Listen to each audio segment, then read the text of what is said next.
Friends, എല്ലാവർക്കും happy women's day. Friends, ഇന്നത്തെ ദിവസം വുമൻസ് ഡേക്ക് ഞാൻ 3 ധീര വനിതകളായ പൂച്ചകളെയാണ് നിങ്ങളെ പരിചയപ്പെടുത്താൻ പോകുന്നത്.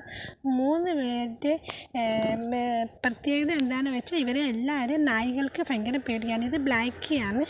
ഇവിടെ നായി വരുമ്പോൾ ഡോഗ് വരുമ്പോൾ അതിനെ അത് ബ്ലാക്കി ഓടിച്ച് വിടും. ഇപ്പം എനിക്ക് ആ സീൻ കിട്ടിയില്ല.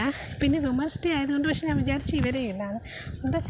അതുപോലെ തന്നെ ഇതാണ് ഞങ്ങൾ അതിൻ്റെ പേരിട്ടിരിക്കുന്ന കടുവ എന്നാണ്. ഇനി കടുവ പൂച്ചയാണ് ഇത്. ഇനിയിപ്പം കുറേ 3 കുഞ്ഞുങ്ങളൊക്കെ അതിനായി. അത് ഇവിടെ ഒരു ഡോഗിനെ കണ്ണ് മുറിച്ച് അതിൻ്റെ നഖം കൊണ്ട് അത് ഡോഗിനെ മാന്തിയപ്പോൾ ഡോഗ് അങ്ങനെ കരഞ്ഞുകൊണ്ട് ഓടിപ്പോയി. പിന്നെ ഇതാണ് നമ്മുടെ കറുത്തമ്മ എന്നൊക്കെ ഞാൻ പറയും. അപ്പോൾ ഈ പൂച്ചയാണെങ്കിൽ അതേപോലെ തന്നെ ഡോഗിനെ ഓടിച്ചു വിടും. ഇവിടെ ഒരു ഡോഗ് നിൽപ്പുണ്ട്. അപ്പോൾ ഈ ഡോഗിനെ അത് ഓടിച്ചു വിടും. അങ്ങനെയാണ് ഈ 3 പൂച്ചകളും നല്ല ധൈര്യമുള്ള കണ്ടൻ പൂച്ചയെ പോലെയല്ല. ഇവർക്ക് 3 പേർക്കും ഡോഗിനെ ഒരു പേടിയില്ല. മാത്രമല്ല ഡോഗിനാണ് ഇവരെ പേടി. അപ്പോൾ ഇവർ മുഴുവനാണ് ധൈര്യമുള്ള 3 വനിതകൾ.